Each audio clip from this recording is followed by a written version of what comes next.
Hey, parents and staff.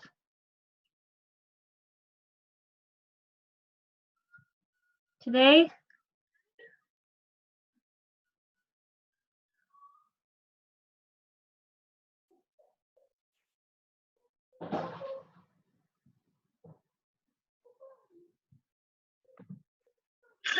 I want to talk to you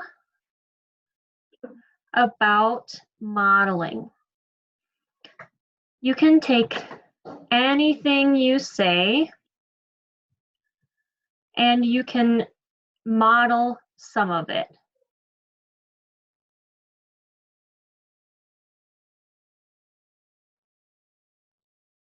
It does take extra time.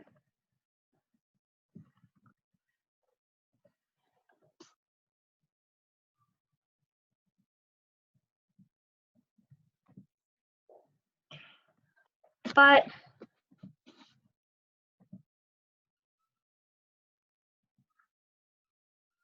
it can really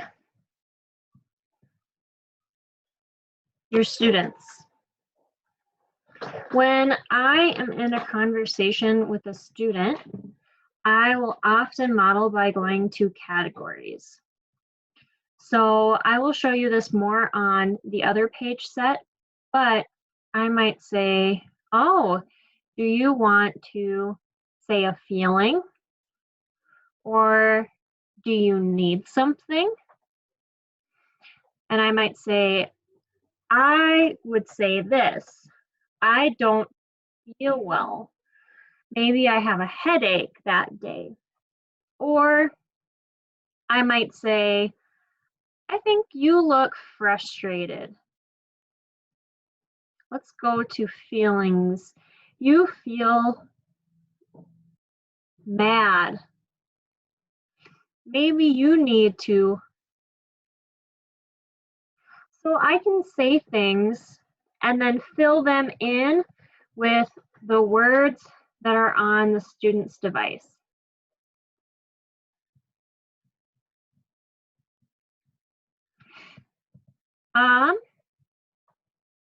I might say, maybe you have something you want to request.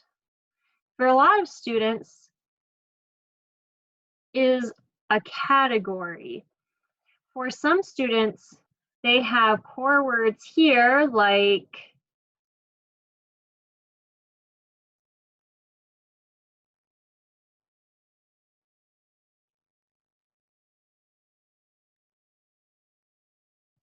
and we have talked about a lot of those core words.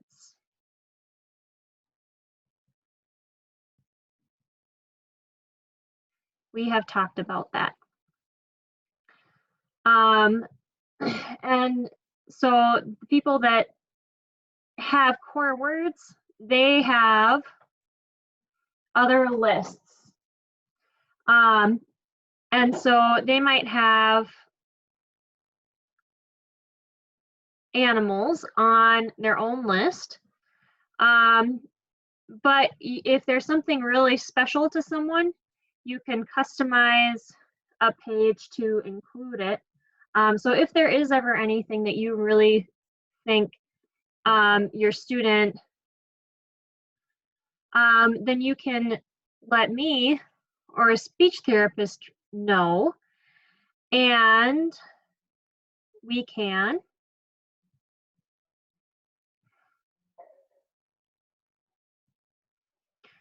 we want to help. I'm going to go to another student's page set. While I'm doing that, I'm going to stop it from sharing so that we're not sharing names on the internet.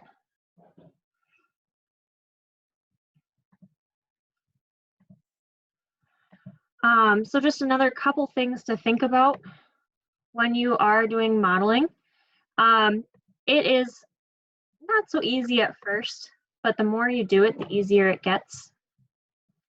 A lot of times you might talk about how you're feeling. Or if you hear that somebody is happy about something,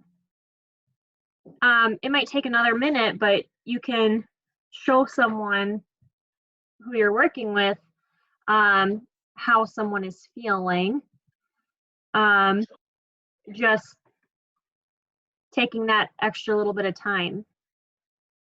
Even if you wanted to say, "Are you tired?" And then your student could say yes or no, but that way they're seeing it on the device. You've got their attention, and you are taking a turn.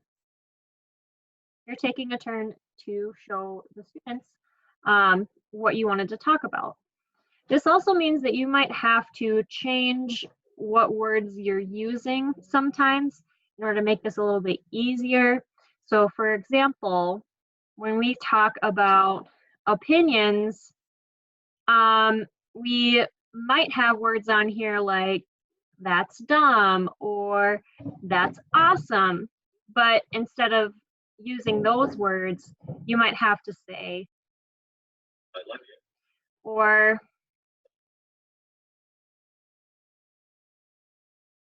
and then you can elaborate and say more about what that about other words that kind of match that.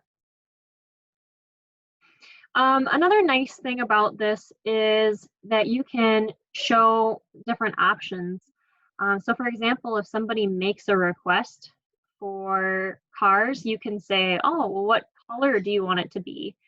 And you don't have to make the student answer. Sometimes just taking a break and saying, "Well, that's okay if you don't answer. I'll give you a minute. I'll give you a little bit of wait time. But if you don't answer, that's okay. I can answer." So then you can give that like maybe 15 seconds or more, just however much wait time that your student typically needs. Some students, I know we've got up to 30 seconds where we'll just maybe wait. And then I would say, "I want to look at some cars." And again, when we are saying things using our students' language, we're giving them that chance to have exposure to what they're supposed to be using. And just think about the fact that with typically developing peers, when they are babies, they are able to hear all the time all these words for a long time, months, hundreds of examples per day before they're ever asked to using those words. All right, let me just think if I can do a couple more examples before we are ready to end the video for today. This becomes really valuable when someone needs, or if they just, so you sometimes know exactly what is needed or even wanted. But sometimes it's hard for a student to look at their device and be able to say that. So you might know exactly what it is. Okay, just get it to the right page. Like you maybe know that someone needs a break from being in their chair or something like that. So you can say, or just at least have it to that page. Give them just like a little bit of time to try to say that. Not like an unsafe amount of time or something, obviously, but just like a little bit of time to try and say that. And then you can model it. If you don't have time to give your student the wait time, that's okay too. There were some times in school where we'd be going quickly through just some routines and we wouldn't be able to give a lot of wait time. And that wasn't all of the time, but yeah, some of the time definitely what we did then was we just said,